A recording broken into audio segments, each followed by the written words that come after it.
తెలంగాణలో BJP state ఆఫీస్పై దాడిని కేంద్ర మంత్రి కిషన్ రెడ్డి ఖండించారు. ఇది పిరికిబంద చర్యగా అభివర్ణించారు. ఆయన కాంగ్రెస్ పార్టీ తీరు మార్చుకోకపోతే పరిస్థితులు తీవ్రంగా ఉంటాయని హెచ్చరించారు.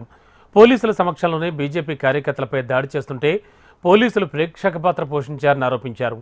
తాము తలుచుకుంటే కాంగ్రెస్ వాళ్లు బయట తిరగలేరని కిషన్ రెడ్డి హెచ్చరించారు. ఈరోజు భారతీయ జనతా పార్టీ రాష్ట్ర కార్యాలయం పైన కాంగ్రెస్ పార్టీకి చెందినటువంటి కార్యకర్తలు గుండాలతో కలిసి చేసినటువంటి దాడిని నేను తీవ్రంగా ఖండిస్తున్నాను. పోలీసులను వెంట తీసుకొనిచ్చి బీజేపీ ఆఫీసు మెయిన్ గేట్ వరకు వచ్చి అక్కడ ఉన్నటువంటి కార్యకర్తలను కర్రలతో రాళ్లతో దాడులు చేయడం, బీజేపీ ఆఫీస్ పైన రాళ్ళు వేయడము, ఇది పోలీసులు ప్రేక్షక పాత్ర పోషించారు. నేను ఈ సందర్భంగా హైదరాబాద్ పోలీస్ కమిషనర్ను అడుగుతా ఉన్నాను, మీ పోలీసులు ఈ రకంగా వివరించడం ఎంతవరకు సమంజసమని అడుగుతా ఉన్నాను. భారతీయ జనతా పార్టీ కార్యకర్తలను తలలు పగలగొట్టడము, రక్తం వచ్చే విధంగా రాళ్లతో కర్రలతో కొట్టడము, ఇది ఎక్కడ సమంజసమని అడుగుతా ఉన్నాను. భారతీయ జనతా పార్టీ తలుచుకుంటే కాంగ్రెస్ పార్టీ కార్యకర్తలు రోడ్ల మీద తిరగలేరనే విషయాన్ని ఈ సందర్భంగా హెచ్చరిస్తా ఉన్నాను. కాంగ్రెస్ పార్టీ ఇంతవరకు ఇంకా వాళ్ళకు బుద్ధి రాలేదు.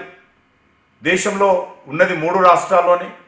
ఆ 3 రాష్ట్రాల్లో కూడా ఎలక్షన్స్ అయితే 3 రాష్ట్రాల్లో కాంగ్రెస్ ఓడిపోయే పరిస్థితి ఉన్నది. రోజు రోజుకు కనుమరుగవుతున్నటువంటి కాంగ్రెస్ పార్టీ పూర్తిగా నిరాశ నిస్పృహలతో ఈ రకంగా భౌతిక దాడులు చేయడం ఏతున్నదో ఎట్టి పరిస్థితుల్లో ప్రజలు క్షమించారని సందర్భంగా మనవి చేస్తున్నాను. భారతీయ జనతా పార్టీ కార్యకర్తల మీదనో కార్యాలయం మీద దాడులు చేసినంత మాత్రాన మేము కాంగ్రెస్ పార్టీ యొక్క అవినీతి కుంభకోణాలను, కాంగ్రెస్ పార్టీ యొక్క ఇచ్చినటువంటి హామీలను ఎట్టి పరిస్థితుల్లో మేము ఆగే ప్రసక్తి లేదు. మీరు ఇచ్చినటువంటి గ్యారంటీల వైఫల్యం పైన ఖచ్చితంగా ప్రజల మధ్యకి వెళ్తాము. మీరు ఎంత దాడులు చేసుకున్నా కూడా వెనుకడుగు వేసే పరిస్థితి లేదు. మేము జాతీయ పార్టీగా మేము కొన్ని నియమాలు పెట్టుకున్నాము. ఖచ్చితంగా కార్యాలయం మీద ఈ రకంగా భౌతిక దాడులు చేయకూడదని నిర్ణయించుకున్నాము.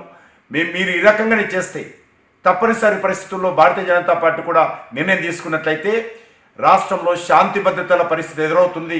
ఇది ముఖ్యమంత్రి గారు బహిరంగంగా ఈరోజు దీనిపైన సంజాయిషి ఇవ్వాల్సిందిగా నేను డిమాండ్ చేస్తా ఉన్నాను.